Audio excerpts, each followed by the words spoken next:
Hello, class and professor. My name is Roman, and for today's presentation, I will be doing GPS research, and it will be on Foreflight.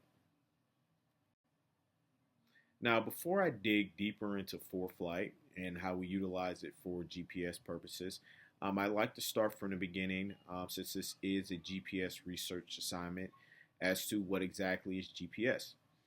Now, GPS is something we use in most of our daily lives. If you have a cell phone, you more than likely have a GPS system in it, and a lot of cars today have GPS systems.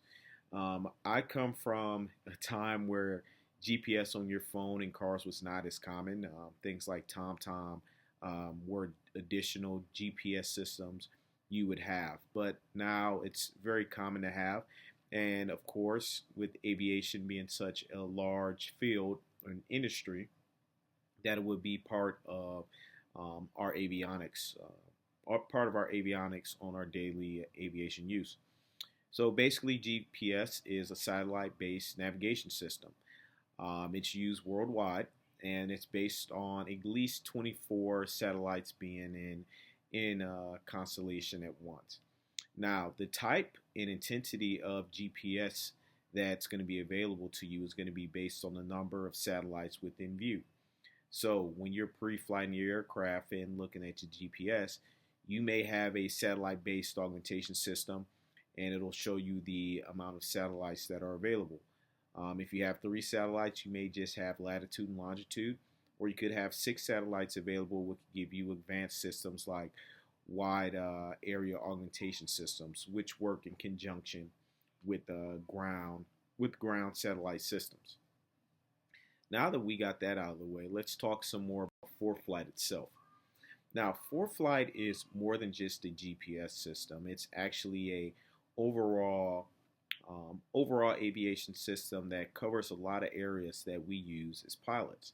It really just started off for usage for drone pilots, and it's not even that old. I would say it really was implemented in 2016 as becoming one of the lead aviation systems.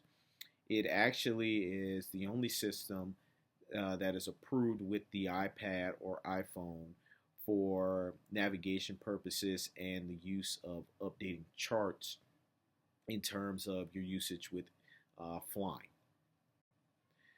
So the common uses for ForeFlight that a lot of people use is for building flight plans and filing flight plans. I use it a lot in terms of selecting routes, just putting in basic information as to from point A to point B, and then just the type of aircraft you're in, and it can give you anywhere from one to I've seen about 20 different routes that were available for you in terms of planning. And another great thing about ForeFlight is it gives you the opportunity to actually file your flight plan. So you can file your flight plan from your tablet or your iPad more specifically, or your iPhone. And you can be sitting right there in the cockpit, file your flight plan, and make plans from there, which is an outstanding tool because it cuts out some of the chatter required to file that flight plan either via phone or over your radios. Another great advancement of it is you're going to get up-to-date weather for the most part. You're going to be able to get NOTAMs, traffic, and a real great thing that I see about it is your ability to check the weather and keep your charts and sectionals up to date. I remember first starting aviation, I would have to keep those charts and regulations with me at all times. And this has made it more compact so that my flight bag is literally mostly an electronic flight bag. And it even has some more advanced tools today. Like they have like 3D systems that are available where you can see your route on your flight plan, also to see other aircrafts in three-dimensional ways. It's becoming way more advanced in making things, putting more tools at the hands of the pilot. So, with all these technological advancements, we have to ask, what's the effect on the aviator? So, as things change, there are certain skills that are going to improve or diminish with the advancement of technology, especially with something so comprehensive like Foreflight. The great thing about it is it's going to improve your situational awareness, the ability to see other aircrafts en route, the ability to do things like breadcrumbs so you can actually track your route, the ability to get up to date NOTAMs and notifications while you're flying, um, and the ability to know when you're going into different airspaces. It just really keeps you aware of what's going on as a pilot.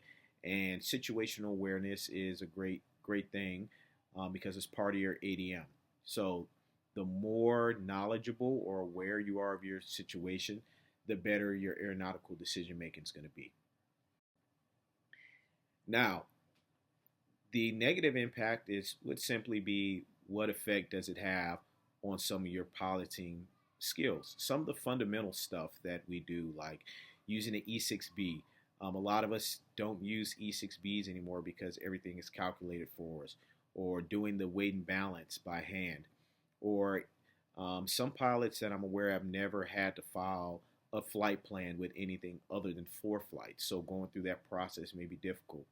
And one of the big things that we don't take into account as pilots is that an electronic flight bag has one big flaw. It's electronic, so the batteries can run out.